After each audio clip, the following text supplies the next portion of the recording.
Hey guys, pumped to be here today with Rob Roper, aka Robbo, the Aussie mortgage guy. Rob is an ex-mortgage broker, and his business, Trusted Finance, is basically a conduit between Australians and the best brokers around the country. Robbo is a teacher by background, which makes sense. Sort of why he's done so well educating people on crushing it on platforms like TikTok, where he's got over 300,000 followers. Personally, his videos give me a lot of lols as I'm scrolling through the feed doing my research on what's trending. Robbo, mate, thanks for joining us. Thanks, Ben. Thanks for having me on, buddy. Excited to get into a chat today. Well, mate, I'm keen to prick your brain because obviously you get in front of a lot of people that are looking at properties and what's going on in the market. So I thought a good place to start is what's your take on where the markets are at today? Yeah, look, I think what a lot of people like to do is I guess they throw a blanket over the whole of Australia and they make one Mm, statement about uh, about about where property markets are going, and usually it comes from the main city centres like Sydney and Melbourne, and we definitely have seen some suburbs decreasing in value. But there are still lots of cities around Australia. Perth, which is where I live, Adelaide, Hobart, we're still having increases across the cities as a whole, but also lots of individual suburbs within there as well. So mm. I think it's just really important for people to look at Australia in different states and in different cities rather than kind of putting a blanket statement over the whole country. Totally. I was just looking at some data that came out recently they were looking at the top 2% of property suburbs by price point basically. And what they found was that the majority of them, I think it was over three quarters of the suburbs, was still increasing in value, even while the Yeah. suburbs around the country, like the whole market around the country was going down. So not all properties are created equal, not all suburbs feel it equally. And I think people Mm. just go, oh yeah, the market's going. ANZ says the market's going to go down by 20%. That's going to happen everywhere, but it's definitely not the case. What would you say are some of the Yeah. trends that you're seeing at the moment? Some of the trends that I'm seeing at the moment, well, particularly the biggest trend I'm seeing from home buyers is I think a lot of them have cold feet. So they might have had plans 2 or 3 months ago to enter the market. Um, and then they've thought, you know what, I'm going to try and build up my deposit or build up my savings account to try and enter in the next 2 months. And then all of a sudden, the RBA have announced increased cash rates. Obviously, banks are starting to put up interest rates, but then at the same time, they've been exposed to mainly they've been exposed to the media, to the news that are informing them that house prices are going to plummet across Australia. Now, rightly so, it's given them cold feet. And Mm, unless you're in the industry and you can actually analyze what's going on in different cities, it would give me cold feet too, because I would go, whoa, whoa, whoa, what's going to happen here? I don't want to buy something that's going to decrease by 10% or 15% or 20%. But there's two things there that we need to address. And number one is the mindset about buying something and then in the short term, it decreasing in value, but understanding that really over the long term, it's still probably going to have an increase, right? So that's the first thing is to try and I guess negate that short term mindset. mm, And then the second thing is to understand well what actually happens to you as the borrower, the person trying to get the home loan, if interest rates are increasing. And that's one thing that a lot of news outlets at the moment aren't commenting on. They're commenting on house prices potentially going down. And so the home buyer goes, great, if I wait another 6 months, I might be able to get that home for $20,000 or $30,000 cheaper. But what mm, they're not commenting on is that as interest rates rise by 0.5%, it decreases the average home buyer's borrowing power by around $40,000. So let's say over the next 3 months, we have a 0.5% increase each time, which is forwarded on by the banks. Well, you've got a decrease there, $40,000 multiplied by three. You've got a decrease in your borrowing power by 120 grand. So if you were mm. someone who was already on the borderline of being able to purchase a particular type of home, and when I say type, I mean number of bedrooms, size of land, quality of home, finishes, all of those things. Well, sure, you might get a home for 30 grand cheaper in the future, but Now you can't service for the home loan. So you're going to have to buy a home, which is now at the next tier down with one less bedroom, smaller block of land. You've gone from a house to a townhouse, or even maybe to an apartment, or the suburb you wanted to buy in, which was close to your family and friends, you're now having to buy 40 minutes away because you've waited. So that's one possible reality that could take place, which I think a lot of home buyers haven't anticipated. Yeah, I think that I mentioned to you just before we fired up the camera that I've been doing a bit of writing, and I was writing about property this morning and talking about some of our philosophies around this. And I'm a big believer that when you buy a property, you should be trying to get into the market, as quickly as you can. So you get on that property ladder, get into, start building equity in your property that you can then leverage and grow. But then spending as much as you can so that you're getting the exposure that you want to property, ideally, if you can choose with as fewer properties as possible. So if you want to get $1 million of investment property, in my view, it's probably better to buy $1 million property than two $500,000 properties. And I think looking at that, that example there that you've given, if your borrowing power goes down by 120,000, then you have to settle for a property that's you've got $120,000 less property, and yes, it might have gone down by 10,000 or 20,000 or something like that, but you've missed out on all of that exposure to property, and that's like the cream, that's the profit when it comes to how much money you make over time. And would totally agree that yes, it's a difficult sort of investor mindset to take, where you say, look, I'm going to buy this property. I know it probably will go down by a little bit over the short term, but you're never going to be able to pick the bottom. And what I say to people is that, yeah, like if you look back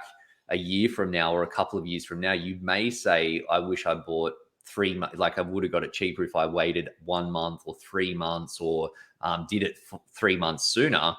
But in 10 years' time, you're not going to say, I wish I didn't do that because I didn't get the very, lowest price point at that point in time, because you'd be rolling around all the cash that you made from your property investment.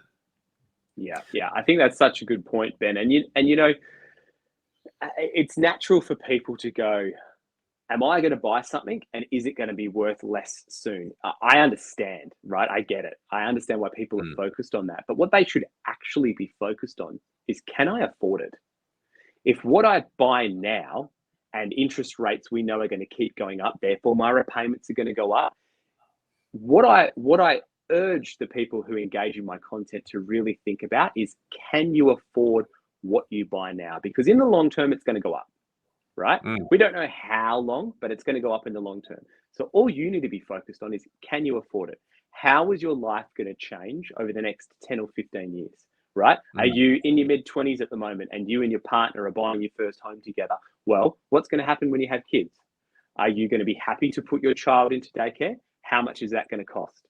If you're both on the same income, is there going to be a portion of time where your income is literally halved as a household because one of you is not working for a period of time? Couple all that into repayments increasing because of interest rates increasing. Well, that should be actually what you're focused on. And if you can afford it, well, then you can ride the wave, right? But I think people are more focused on what's going to happen with their investment in the short term rather than what could happen in their life that could impact whether or not they could make the repayments. Absolutely. Yeah. I call that lifestyle risk. And I think it's one of the ones that people aren't always aware of, that people, most of the time, they're thinking about, oh, interest rates might go up, or maybe I'll, maybe vacancy rates might impact my purchase or whatever. But they don't think about the fact that starting a family is a big one, that you've got time out of the workforce, you go through this lowest earning period of years, and then you've got peak spending in childcare costs, and all of the things that come along with that. And I've had people in the past that have bought properties which have been great properties and ended up making them a bunch of money, but they ended up they got to a point where they had to either make severe sacrifices to their lifestyle to the point they weren't really happy with, or sell the property, which was a good property, only to then go buy another property that's sort of the same in the future at a different price point that you're probably losing a bunch of money on. So I think that's a really crucial one for people to manage, to get the growth that they want, be able to hold the property that they want over time, and to be able to enjoy that journey as well.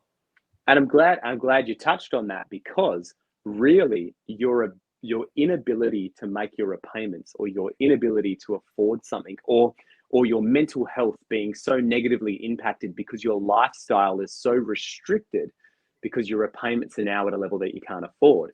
Really, that's the only reason that would force you into selling your home in a market that you shouldn't, right? Mm. And back in, I like to bring up this example because I do find that there is a difference in mentality based on people who live in different cities across Australia. I think I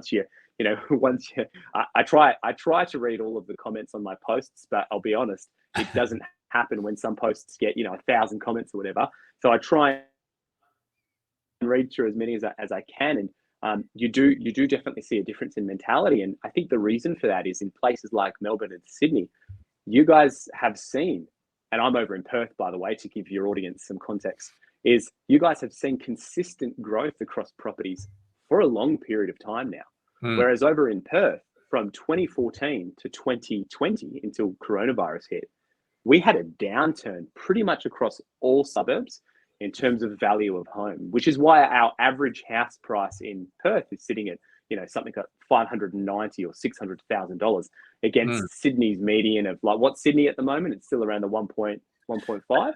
Yeah, the median house price I think is about 1.3 at the moment. 1.3. Okay, so sitting around the 1.3. So I mean, still more than double what it is over in Perth, right? Yeah.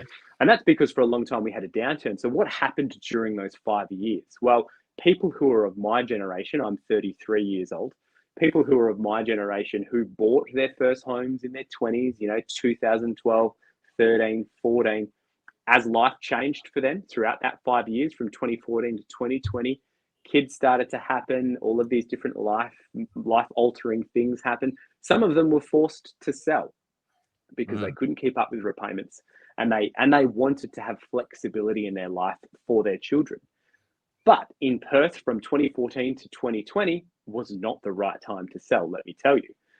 And so some of those people walked away with either having paid off some of their mortgage, being forced to sell their home and either breaking even, or having a little personal loan to walk away with from the mortgage, being forced to rent for a period of time. Then what happened? Well, throughout 2020, throughout 2021, they're continuing to rent because they want that flexibility for their family. And then how hard is it now after having sold during that time to try and get back into the property market, right? It's a completely different world. Yeah, and you never know when the right time, especially in that sort of case, and you get sort of paralyzed by the sort of mindset stuff that if you get a bad outcome, then you're more like fearful of that happening again, and you don't have the trust, and it gets pretty challenging to overcome. So that's why plan smart at the front end, make sure you're not forced into that position, and then you get the results that you want. Robbo, I know that you put out a bit of content around this, but I think people, when it comes time to buying properties, they think that you need to have like a huge amount of money. And obviously property is expensive in Australia, particularly, over the last couple of years and the growth that we've seen. But what is the entry point, and how much do people actually need to get into the market? Yeah, that's a great question. Look, there are lots of banks out there that advertise, you can come to us and we'll give you a loan with only a 5% deposit. That might be true, but what they don't then disclose are all of the other parts of getting a mortgage that they'll then force you to pay for. For example, if you're choosing to get a loan, a 95% loan to value ratio, then you're going to be forced to pay for something called lender's mortgage insurance. And roughly, we would need to add another 3% on top of the amount that you need to have saved in order to buy the home, right? Because your lender's mortgage insurance can be added on top of your loan, but you have to have a little bit more saved in order to make it happen. So I think a really kind of rough guide to begin with is at a minimum of an 8% deposit is what you would need in order to allow for lender's mortgage insurance to be capitalized into your loan, okay? However, there are incentives out there that are supported by the government. One is called the First Home Guarantee, where the government will become your guarantor, negating the bank's need to take out. You need to have a 5% deposit saved, okay? So you don't need to have that extra 3%. Now, depending on your state, you will then also need to pay for something called upfront costs.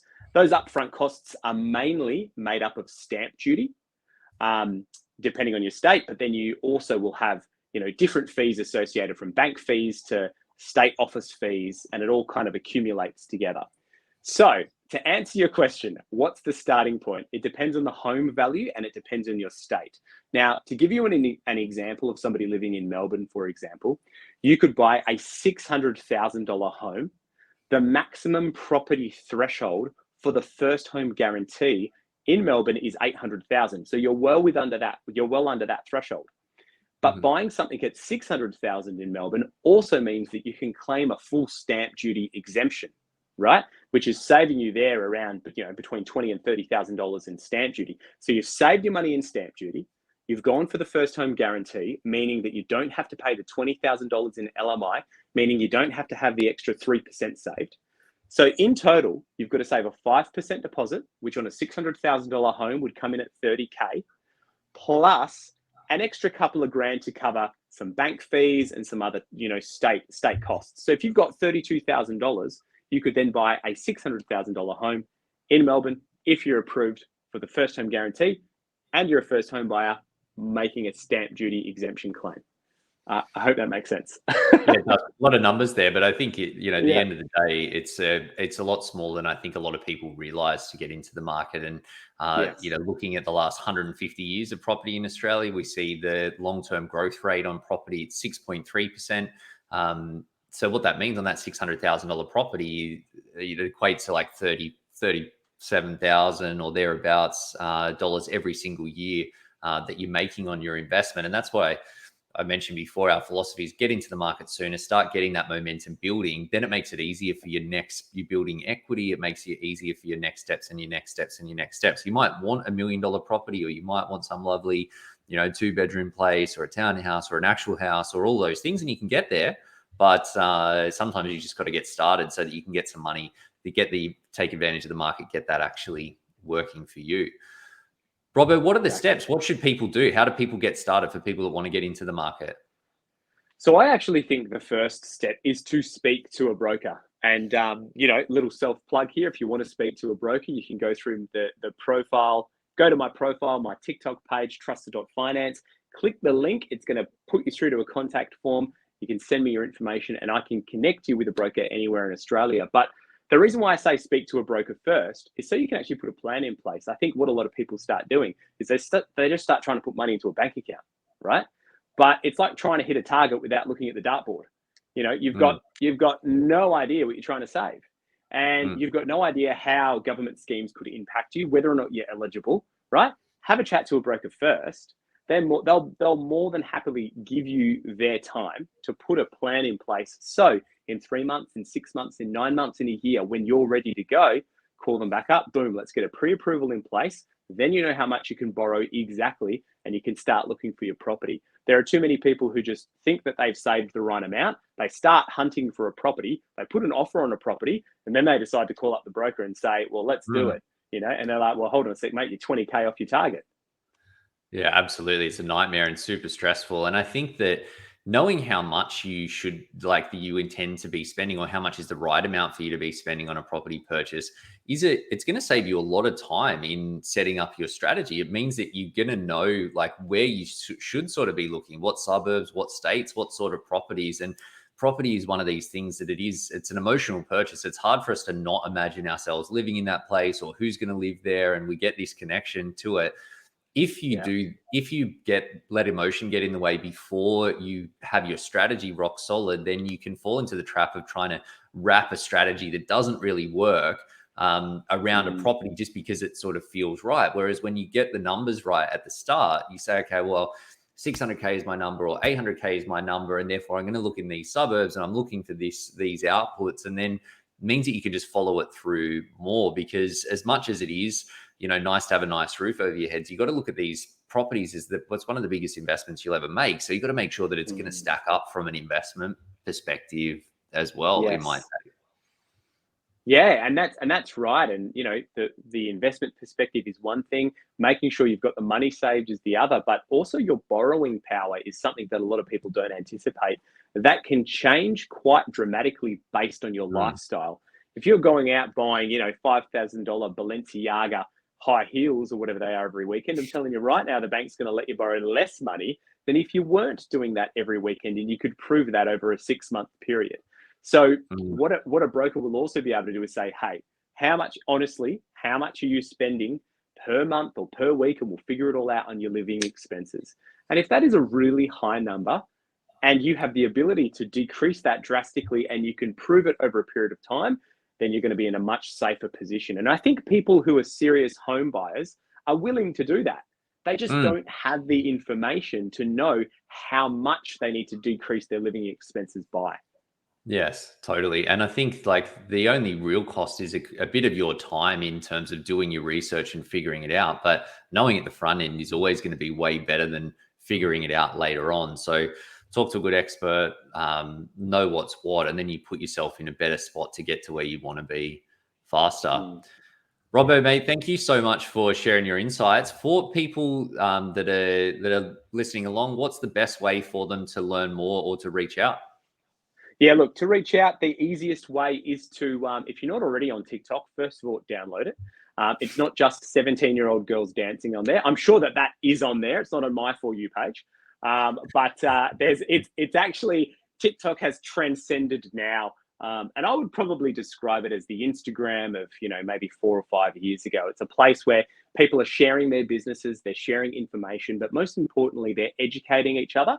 And they're doing it in an entertaining way that it makes you actually want to learn about this stuff. When I started my TikTok page back in June of 2021, I never would have thought that over 300,000 people would want to follow my page where I talk about mortgages. It blows my mind, but it's a place where you can learn about this stuff. So head over to TikTok, download it if you haven't already. Make sure one of the first accounts that you follow is mine. Ben's can be second. So trusted dot finance is my username. So if you put that in, you'll find me, Robbo, the Aussie mortgage guy. And just guys, spend some time going through some of my content, educating yourself, and then once you feel like you want to speak to a broker, click on the profile, submit a form, and then I'll connect you with someone ASAP. But Ben, thank you so much for having me on the podcast, mate. It's been an absolute pleasure. Oh, mate, it's great to have you on, and I look forward to following along on the feed very shortly. Awesome. Thanks, mate. Cheers, Robbo. We'll catch you next time.